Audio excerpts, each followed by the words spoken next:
మీ అందరి అభిమాన నాయకుడు. మేము ఎప్పుడైనా ఎమ్మెల్యేలు కలిస్తే మాట్లాడుతూ ఉంటాం.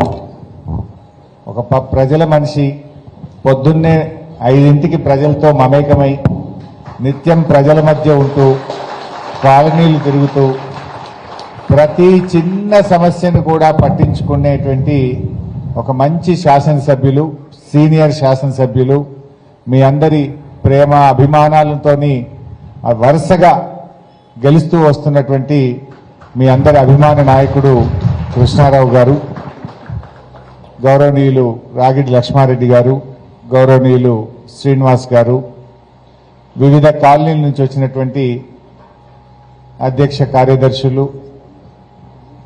గౌరవ సభ్యులు, మీడియా మిత్రులు అందరికీ నమస్కారం. సరే, ఈ సమస్య ఏంటి, అసలు ఎందుకు వచ్చింది? What is 22A? ఏ ఉద్దేశంతో ప్రభుత్వం దీన్ని తీసుకొచ్చింది? అసలు ప్రభుత్వం యొక్క బాధ్యత ఏంటి?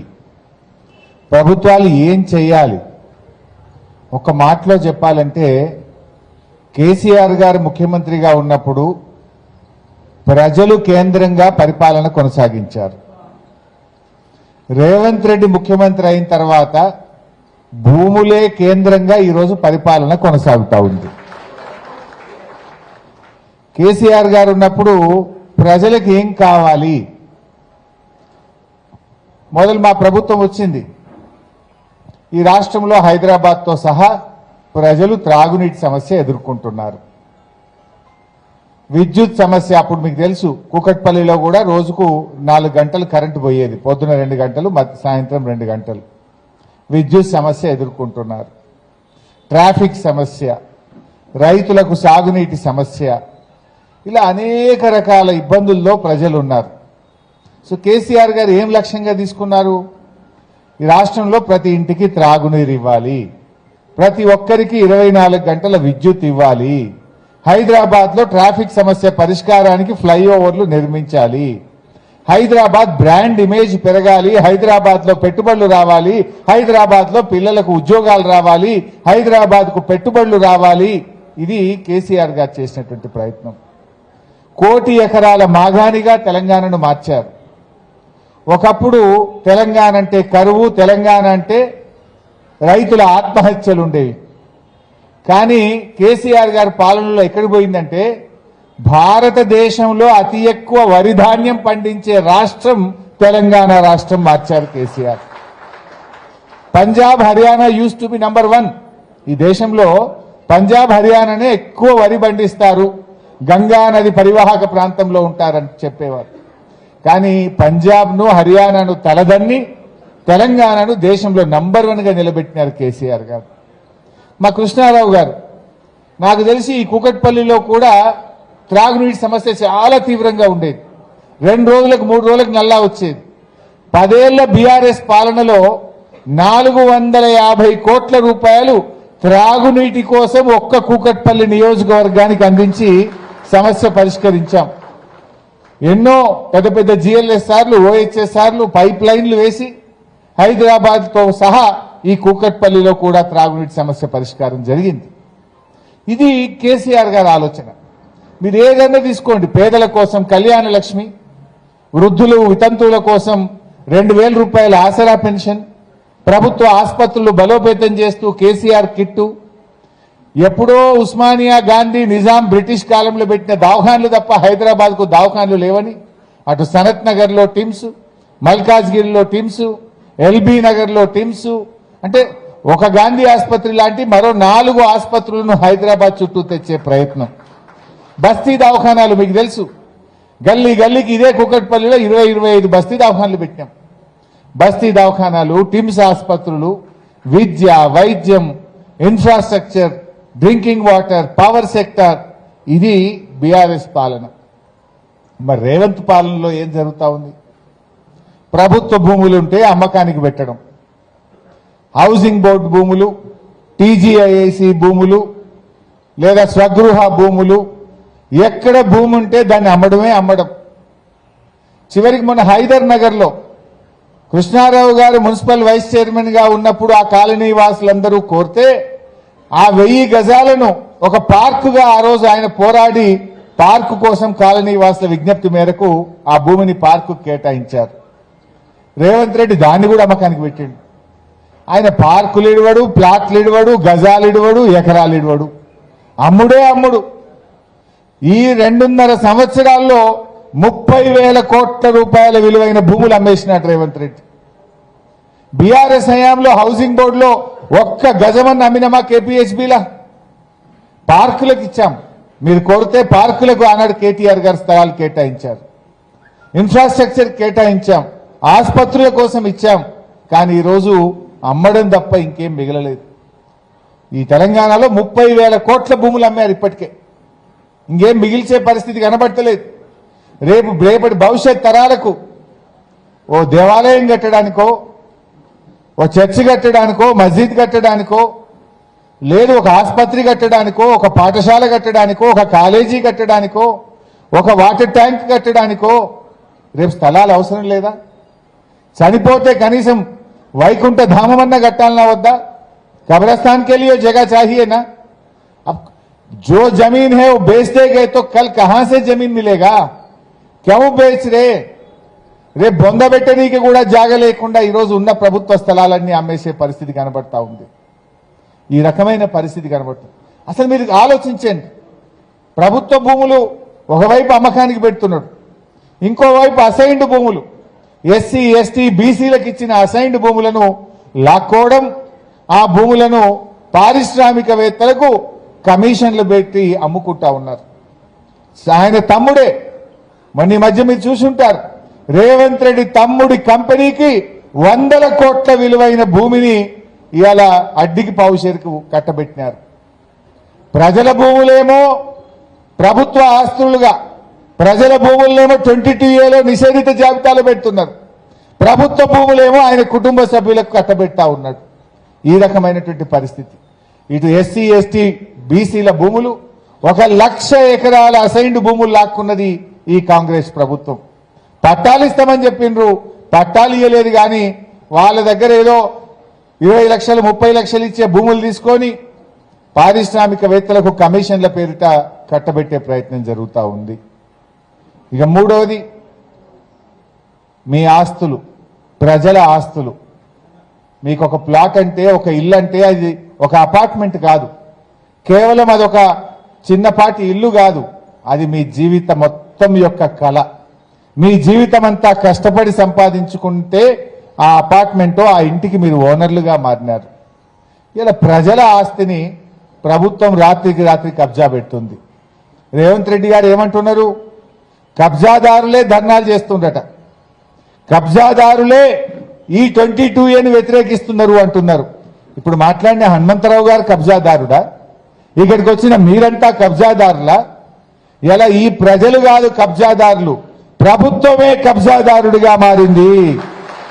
ప్రజల ఆస్తిని రాత్రికి రాత్రి నిషేధిత జాబితాలో పెట్టి ఈ ప్రభుత్వం కబ్జాదారుడిగా మారింది తప్ప రేవంత్ రెడ్డి గారు ఇక్కడికి వచ్చినటువంటి ప్రజలు కబ్జాదారులు కాదు. వీళ్ళంతా 60 ఏళ్ళు 70 ఏళ్ళ 80 ఏళ్ళ వయసు ఉన్నటువంటి వాళ్ళు. 40-50 సంవత్సరాల నుంచి ఆ ఇళ్లలో అపార్ట్మెంట్లలో డబ్బులు పెట్టి కొనుక్కొని, డబ్బులు రిజిస్ట్రేషన్ డిపార్ట్మెంట్కి కట్టి, మున్సిపల్ డిపార్ట్మెంట్కి కట్టి ఆ ఇల్లు కట్టుకొని ఆ ఇళ్లలో దశాబ్దాలుగా జీవిస్తున్నటువంటి ఈ ప్రజల ఆస్తులను రాత్రికి రాత్రి నువ్వు కబ్జా పెట్టినవు. ఈ ప్రజలు కాదు కబ్జాదారులు, నువ్వే కబ్జాదారుడిగా మారినవు. ప్రభుత్వ భూములు అమ్మవర్తివి, అసైన్డ్ భూములు లాక్కోవర్తివి, ప్రజల పట్టా భూములను నిషేధిత జాబితాలో పెట్టి ఇవాళ ప్రజల్ని కూడా ఆగం చేస్తా ఉన్నావు. అసలు ఎవరైనా ఈ హైదరాబాద్లో గుండె మీద చేసుకొని హాయిగా నిద్రపోయే పరిస్థితి ఉన్నదండి? ఎప్పుడు హైడ్రా వస్తుందో, ఎప్పుడు 22Aలు పెడతారో, ఎప్పుడు ఏమవుతుందో అనేటువంటి ఒక ఆందోళనలో ఈ హైదరాబాద్ ప్రజలు బతుకుతా ఉన్నారు. కేసీఆర్ గారు హైదరాబాద్ బ్రాండ్ ఇమేజ్ పెంచినారు. ఆనాడు కేసీఆర్ గారు ఉన్నప్పుడు ధరలు పెరుగుతూ పోయినాయి, హైదరాబాద్కు పెట్టుబడులు వస్తూ పోయినాయి, ఐటీ కంపెనీలు, పరిశ్రమలు, హైదరాబాద్లో అద్భుతమైనటువంటి అభివృద్ధి జరిగితే యావత్ భారతదేశం హైదరాబాద్ వైపు చూసింది. ఆ మీ యొక్క ఆస్తుల విలువ, మీ భూముల విలువ పెరుగుతూ పోయింది. కానీ రేవంత్ రెడ్డి వచ్చినాక హైదరాబాద్ బ్రాండ్ ఇమేజ్ ఇలా మంట కలిసిపోయింది. అటు 22A ఇటు హైడ్రా ఎంత తుగ్లక్ నిర్ణయాలు. మీరే ఆలోచించండి. ఎవరన్నా ఒక పెళ్లి ఉంటే, ఒక ఆపద ఉంటే, ఒక ఆసుపత్రి ఉంటేనో, పిల్లల చదువుల కోసమో ఒక ప్లాటో ఒక అపార్ట్మెంట్ అమ్మాలంటే మున్పట్లాగా అమ్ముడుపోతుందా? కొనే వాళ్ళు ఎవరైనా ముందుకు వస్తున్నారా? పెట్టుబడులు పెట్టే వాళ్ళు ఎవరైనా ముందుకు వస్తున్నారా? మీ పిల్లలు అమెరికాలో ఎన్ఆర్ఐలు ఎక్కడన్నా ఉంటే గతంలో ₹1 సంపాదిస్తే హైదరాబాద్లో ప్లాట్ కొన్నా అన్న అని డబ్బులు పంపారు. హైదరాబాద్లో ఒక అపార్ట్మెంట్లో పెట్టుబడి పెట్టండి నాన్న అని మీకు డబ్బులు పంపారు. కానీ రేవంత్ రెడ్డి వచ్చినాక అమ్మో ఏమైపోతుందో అని వాళ్ళు అక్కడే విదేశాల్లోనే స్టాక్ ఎక్స్చేంజ్లోనో అక్కడే పెట్టుబడులు పెడుతున్నారు తప్ప హైదరాబాద్లో పెట్టుబడులు పెట్టే ధైర్యం చేయలేని పరిస్థితి వచ్చింది. అంటే ఈ పిచ్చి ఆలోచనల వల్ల, ఈ తుగ్లక్ నిర్ణయాల వల్ల జరుగుతూ ఉంది. ఇవాళ ఈ 22A అనేది ఒక కూకట్పల్లి సమస్య కాదు, ఇది కేవలం ఒక కాలనీ సమస్య కాదు. రాష్ట్ర వ్యాప్తంగా దాదాపు 1 కోటి ఎకరాలు ఇవాళ 22Aలో పెట్టి ప్రజల్ని ఆగంబడతా ఉన్నారు. వ్యవసాయ భూములు పెట్టినారు, లేఅవుట్లు పెట్టినారు, సీలింగ్ భూముల పేరిట పెట్టినారు. ఒక హైదరాబాదులో లక్షల ఆస్తులు. మొన్న నేను మల్కాజ్గిరి పోయినా, అంత ఆ తర్వాత మేడ్చల్ పోయినా, నిన్న కుత్బుల్లాపూర్ పోయినా, ఇవాళ కూకట్పల్లికి వచ్చా. ఎక్కడ పోయినా వందల వేల మంది కాలనీలు 22Aలో పెట్టినారని చెప్పి బాధపడతా ఉన్నారు. ఆ పొంగులేటి అంటాడు, లేలే 98% తీసేసినాం, సారీ అంటాడు. నేను అంటున్నా, మర్డర్ చేసి సారీ అంటే అయిపోతుందా? నువ్వు చేసిన తప్పు ఎంత పెద్దది. నాకు మొన్నెవరో కలిసినారు, కొడుకు అమెరికా వెళ్ళాలట, బ్యాంకులో లోన్ ప్రాసెస్ చేసుకున్నారు, అప్లై చేసుకున్నారు, లోన్ శాంక్షన్ అయింది. ఈ ఇల్లును మార్టిగేజ్ చేయడానికి రిజిస్ట్రేషన్ ఆఫీస్కు పోతే ఇది 22Aలో ఉంది అన్నారట. లోన్ ఆగిపోయింది. ఇప్పుడు కొడుకు చదువు అమెరికాకు వెళ్లకుండా నా కొడుకు చదువు ఆగమైంది అని చెప్పి ఆయన కన్నీళ్లు పెట్టుకుంటున్నటువంటి పరిస్థితి. ఇట్లా ఎన్ని జీవితాలు. పెళ్లిళ్ల కోసం అమ్మిన వాళ్ళు, పిల్లల చదువుల కోసం బ్యాంకుల్లో లోన్లు తెచ్చుకునే వాళ్ళు, వివిధ కారణాల చేత ఇలా అవసరాల కోసం ఎవరైనా మార్టిగేజ్ చేయాలంటే కూడా ఈరోజు ఆగిపోయినటువంటి పరిస్థితి. అంటే ఇది ఒక్కరి సమస్య కాదు, లక్షలాది మంది ప్రజల సమస్య. అయినా నేను ప్రభుత్వాన్ని అడుగుతా ఉన్నా, 22Aలో పెట్టింది నువ్వే. నువ్వు పెట్టినప్పుడు ఈ ప్రజలు ఆఫీసుల చుట్టూ ఎందుకు తిరగాలి? నువ్వు సారీ చెప్పినావు, తప్పైంది అన్నావు. ఎవరైతే 22Aలో పెట్టినారో దాన్ని యథావిధిగా రోల్ బ్యాక్ చేయొచ్చు కదా. You can roll back the 22A కదా. ప్రజలు పోయి దరఖాస్తు పెట్టుకోండి, ఆన్లైన్లో అప్లికేషన్ పెట్టుకోండి, ఆఫీసుల చుట్టూ తిరగండి. ఎందుకు? దరఖాస్తు పెడితే దాని కింద ఫోన్ నంబర్ ఉంటుంది, ఫోన్ చేసి బేరం చేద్దామనే. బ్రోకర్లు వచ్చి 30% అడగడానిక? ఎందుకు ప్రజలను ఎందుకు ఇబ్బంది పెడుతున్నావు? ఇప్పుడు నువ్వు చేసిన తప్పుకు ప్రజలెందుకు శిక్ష అనుభవించాలి? ప్రజలెందుకు ఆఫీసుల చుట్టూ తిరగాలి? నువ్వు తప్పు చేసి 22Aలో పెట్టినావు గనక, ఏది పెట్టినావో నీకు తెలుసు గనక దాన్ని తొలగించాల్సిన బాధ్యత కూడా మీ మీదే ఉంది అని చెప్పి కూడా నేను ప్రభుత్వాన్ని డిమాండ్ చేస్తా ఉన్నా. ఎందుకు ఇంత ఆలస్యం చేస్తున్నారు? రాత్రికి రాత్రి 22Aలో పెట్టిన వాళ్ళు మరి అదే రాత్రికి రాత్రి తొలగించి మీ పాపాలను కడుక్కోవాలి కదా, మీ తప్పులను మీరు సరి చేసుకోవాలి కదా. కానీ మొన్న ఒక తెలంగాణ భవన్కి ఒక ఉద్యోగి వచ్చినాడు, సాఫ్ట్వేర్ ఎంప్లాయీ. పాపం వాళ్ళు ఇల్లు ఇట్లే 22Aలో పెట్టినారట. ఆయన అమీన్పూర్ అనుకుంటా, పటాన్ చెరువు అమీన్పూర్ ప్రాంతం నుంచి వచ్చినాడు. 22Aలో పెట్టి ఎంఆర్ఓ దగ్గర పోయి దరఖాస్తు ఇచ్చినాడట 3వ తారీఖు. 3వ తారీఖు దరఖాస్తు ఇస్తే మళ్ళీ తిరగంగా 28వ తారీఖు ఎంఆర్ఓ కలిస్తే నీ అప్లికేషన్ ఇంకా నా దాకా రాలేదు అంటుండట. సరే, అది అప్లికేషన్ వచ్చింది, దొరకబెట్టినాక ఆర్డీఓ దగ్గర పోన్నాడట. ఆర్డీఓ ఆఫీస్ పోయిందట. అది నాకు తెలియదు, కలెక్టర్ని అడుగు అన్నాడట. కలెక్టర్ ఆఫీస్ పోయిందట. కలెక్టర్ని అడిగితే ఇది నా నిర్ణయం కాదు, ఇది గవర్నమెంట్ నిర్ణయం, ప్రభుత్వాన్ని అడుగు అన్నాడట. బయటకు వచ్చి ఇది ఏంది అని ఆయన బాధపడుతుంటే ఒక ఆయన వచ్చిందట మెల్లగా. చూడు భయ్, బర్రె పాలు ఉత్తగానే ఇస్తుందా? సొప్పేస్తే పాలు ఇస్తుంది. నీ పని ఉత్తగ కాదు, ఊకే ఈ ఆఫీసులు కోట్ల చుట్టూ ఏం తిరుగుతావు, 30% ఇచ్చేసే అయిపోతుంది అన్నాడట. ఇగో ఇది ఈ రాష్ట్రంలో జరుగుతున్నటువంటి పాలన. ఇలా ముఖ్యమంత్రి గారి, రెవెన్యూ మంత్రి గారి బ్రోకర్లు, ఏజెంట్లు ఇవాళ తిరుగుతా ఉన్నారు. మేము 22A తీపిస్తాం, మాకెంత ఇస్తారు, వాట్ ఈస్ ద పర్సంటేజ్ అని. నేను నిన్న కుత్బుల్లాపూర్ పోతే అక్కడ ఒక కాలనీ ప్రెసిడెంట్ మాట్లాడుతున్నాడు. మా కాలనీకి మా కాలనీలో ఉండే విల్లాలకు Mahbubnagar MLA Congress party MLA ఏజెంట్లు వచ్చి తిరుగుతున్నారన్నా మీరు ఇల్లుకు 30 లక్షలు ఇవ్వండి 22A తీపిస్తామంటున్నారు. కాంగ్రెస్ పార్టీ ఎమ్మెల్యే ఏజెంట్లు వచ్చి మా కాలనీలో తిరుగుతా ఉన్నారు, కొంతమంది అమాయకులు ఇస్తున్నారన్నా అని చెప్తా ఉన్నాడు. ఇది రాష్ట్రంలో జరుగుతున్నటువంటి పాలన. నేను మీ అందరికి మనవి చేసేది ఒక్కటే, మీకు మంచి ఎమ్మెల్యే గారు మీ ఇంట్లో ఒక కుటుంబ సభ్యుడిలాగా మీలో ఒకటిలాగా తలలో నాలుకలాగుండే ఎమ్మెల్యే కృష్ణారావు గారు ఉన్నారు. మీరెవ్వరూ అధైర్యపడాల్సిన అవసరం లేదు. ఒక్క రూపాయి కూడా మీరు ఎవరికి ఇవ్వద్దు. బ్రోకర్లను ఆశ్రయించకండి. ఈ ప్రభుత్వం మెడలు వంచి మీ ఆస్తుల్ని కాపాడే బాధ్యత మాది. 22A నుంచి తొలగించేదాకా కృష్ణారావు గారితో పాటు కేసీఆర్ గారు మొత్తం బీఆర్ఎస్ పార్టీ మీకు అండగా ఉంటది అని చెప్పి నేను మనవి చేస్తా ఉన్నా. 7వ తారీఖు నుంచి అసెంబ్లీ స్టార్ట్ అవుతుంది. 7లోగా ఇవన్నీ కూడా 22A నుంచి తొలగించకపోతే అసెంబ్లీని స్తంభింపజేసి దద్దరిల్లింపజేసే విధంగా మీ పక్షాన పోరాటం 22A నుంచి తొలగించేదాకా మీకు అండగా ఉంటామని చెప్పి కూడా మనవి చేస్తా ఉన్నా. మీరేం భయపడద్దు. ఒక ఫోన్ చేస్తే మీ కృష్ణారావు గారు మీ కాలనీకి వస్తాడు. ఒక్క ఫోన్లో మీకు అందుబాటులో ఉంటాడు. ఈ బ్రోకర్లను పైరవికారులను మీరు ఆశ్రయించొద్దు అని చెప్పి కూడా మేము మీకు ఈ సందర్భంగా కోరుతా ఉన్నాం. ఇలా ఈ పొంగులేటి వెనకడోసారి దీపావళి అప్పుడు మాట్లాడిండు. పోయిన దీపావళి అప్పుడు ఈ దీపావళికి ప్రతిపక్షాల మీద బాంబులు వేస్తాము అన్నాడు. అయ్యేం బాంబులు వల్లే అన్ని తుస్సు బాంబులు అయినాయి. కానీ ఇప్పుడు బాంబు వేసిండు, 22A బాంబు వేసిండు. ప్రజల మీద వేసిండు, ప్రతిపక్షాల మీద వేయలే కానీ ప్రజల మీద మాత్రం 22A బాంబులు వేసిండు. నేను ఇది ప్రశ్నిస్తే నన్ను వ్యక్తిగతంగా విమర్శించే ప్రయత్నం చేస్తున్నారు. వ్యక్తిగతంగా రేవంత్ రెడ్డి టార్గెట్ చేసే ప్రయత్నం చేస్తున్నాడు. దానికి భయపడతామా? అప్పుడప్పుడు వీళ్ళిద్దరు చెప్పుకుంటారు, పొంగులేటును రేవంత్ రెడ్డి. మాకేం తెలియదు, రియల్ ఎస్టేటే తెలుసు.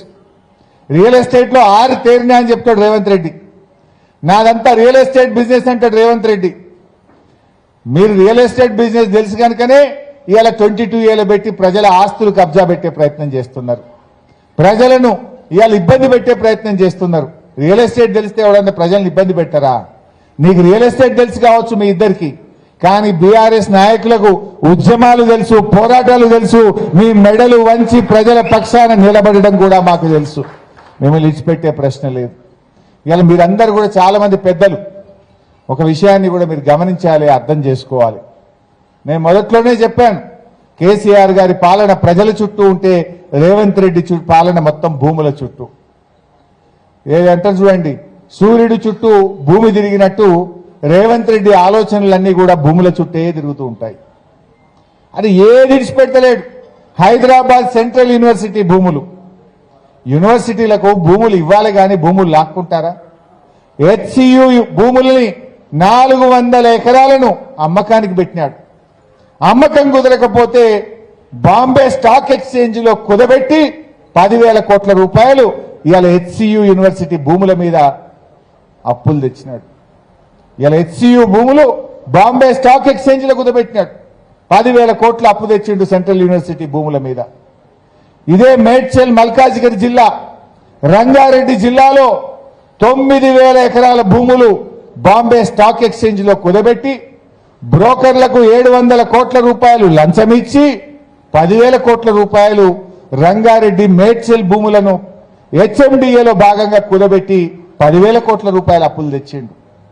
అంటే రంగారెడ్డి మేడ్చల్లో 9,000 ఎకరాలు కుదబెట్టిండు, సెంట్రల్ యూనివర్సిటీ 400 ఎకరాలు కుదబెట్టిండు, 20,000 కోట్ల రూపాయల అప్పులు తెచ్చిండు. 30,000 కోట్ల రూపాయల భూములు అమ్మిండు. భూములు అమ్ముడు, భూములు కుదబెట్టుడు. అగ్రికల్చర్ యూనివర్సిటీలో 200 ఎకరాల భూమి లాక్కున్నాడు. ఉర్దూ యూనివర్సిటీలో 50 ఎకరాల భూమి లాక్కున్నాడు.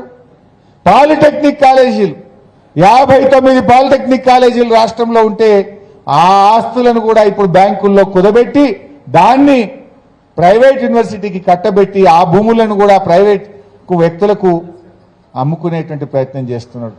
ఏది ఇచ్చిపెట్టలేడు. యూనివర్సిటీ భూములు వదిలేడు, కాలేజీల భూములు వదిలేడు, చివరికి ప్రజల భూములు వదిలేడు, ప్రభుత్వ భూములు వదిలేడు, కూకట్పల్లి హౌసింగ్ భూములు వదిలేడు. పొద్దున్నేస్తే భూముల చుట్టే తిరుగుతా ఉన్నారు. ఇది అలా ఆలోచించాలి, ఎటువైపు పోతుంది ఈ రాష్ట్రం. ఈ హైదరాబాద్ ఇమేజ్ దెబ్బతినకుండా ఇవాళ కాపాడుకోవాల్సినటువంటి అవసరం ఉంది. ఏంటి పారిశ్రామిక భూములను హిల్టా అది కూడా ఇంకా అట్లా చెప్తూ ఇది కూడా మంచి గుర్తు చేసినారు మిత్రుడు. Yes yes I will explain. Health policy, ఆ హిల్ట్ పాలసీ ఏంటో మీకు తెలుసు. ఇలా ఈ చుట్టుపక్కల జీడిమెట్ల కానీ సనత్ నగర్ కానీ కొన్ని పారిశ్రామిక కార్యాలయాలు ఉన్నాయి, కంపెనీలు ఉన్నాయి. దాన్ని కూడా అమ్మే కార్యక్రమం పెడుతున్నాడు 50-50. ఇప్పుడు అక్కడ కుకట్పల్లిలో ఉండే ప్రజలు అక్కడ ఉద్యోగాలు చేస్తున్నారు, కార్మికులుగా పనిచేసి ఇక్కడ జీవిస్తున్నారు. ఇప్పుడు ఆ ఫ్యాక్టరీలను మీరు అపార్ట్మెంట్లు కట్టుకోండి, రియల్ ఎస్టేట్ బేరాలు చేయండి అంటే ఫ్యాక్టరీలు మూతపడితే కొన్ని లక్షల ఉద్యోగాలు కోల్పోయే ప్రమాదం ఉంటుంది. మరి ఆ ఫ్యాక్టరీ మళ్ళీ పెట్టిన తర్వాత ఉపాధి కొనసాగిన తర్వాత నువ్వు దాన్ని తీసేసినా మంచిదే. ఏమనంటే హిల్ట్ పాలిటీ పేరిట కొన్ని లక్షల కోట్ల కుంభకోణం జరుగుతూ ఉంది. అసలు ఈ 22A మా మిత్రుడు ఇందాక చెప్పినట్టు సుప్రీంకోర్టు జడ్జిమెంట్లు, యుఎల్సీలో ఇందాక పెద్దలు జయప్రకాష్ నారాయణ గారు కూడా చక్కగా చెప్పారు, జేపీ గారు. ఏంటి అసలు 2008వ సంవత్సరంలో రాజశేఖర్ రెడ్డి గారు ముఖ్యమంత్రిగా ఉన్నప్పుడు ఈ రాష్ట్రంలో యుఎల్సీ యాక్ట్ను రద్దు చేయడం జరిగింది. అర్బన్ ల్యాండ్ సీలింగ్ ను రద్దు చేసినారు తెలంగాణ రాష్ట్రంలో. యుఎల్సీ రద్దు అయిపోయిన తర్వాత, యాక్ట్ చట్టం రిపీల్ అయిన తర్వాత భూములన్నీ ఫ్రీ అయినాయి కదా, లేఅవుట్లు అయినాయి, హుడా అనుమతులు ఇచ్చింది, గవర్నమెంట్ అనుమతులు ఇచ్చింది, ప్రజలు ప్లాట్లు కొనుక్కున్నారు, అక్కడ ఇండ్లు కట్టుకున్నారు. ఇవాళ రేవంత్ రెడ్డి ప్రభుత్వం ఏం చేసిందంటే 2008 కంటే ముందు నీ భూమి యుఎల్సీలో ఉంది అని చెప్పి ఆ భూములను తిరిగి యుఎల్సీలో పెట్టినారు. కాలనీలు 2008లో యుఎల్సీ రిపీల్ అయిన తర్వాత అంతకు ముందు ఎప్పుడో యుఎల్సీలో ఉండేని ఇవాళ యుఎల్సీలో కాలనీలు పెడితే ఎంతమంది ప్రజలు ఆగమవుతారు? సుప్రీంకోర్టు జడ్జిమెంట్లు వచ్చి, హైకోర్టు జడ్జిమెంట్లు వచ్చి కొన్ని భూములను ప్రైవేట్ భూములుగా ప్రజలు హక్కులు దొరికినాయి, లేఅవుట్లు అయినాయి, అక్కడ అపార్ట్మెంట్లు వచ్చినాయి, ప్రజలు ఇండ్లు కట్టుకున్నారు. ఇవాళ తిరిగి మళ్ళీ ఆ భూములను సుప్రీంకోర్టు జడ్జిమెంట్లో ఫ్రీ అయినటువంటి భూములను కూడా ఈ రోజు దాన్ని 22A పెట్టడం అనేటువంటిది ఇది సుప్రీంకోర్టు నియమ నిబంధనలను ఉల్లంఘించడమే అవుతుంది. ఇలా ఒక్క మాటలో చెప్పాలంటే మీరందరు కబ్జాదారులండి. రేవంత్ రెడ్డి ఏం మాట్లాడుతుండు?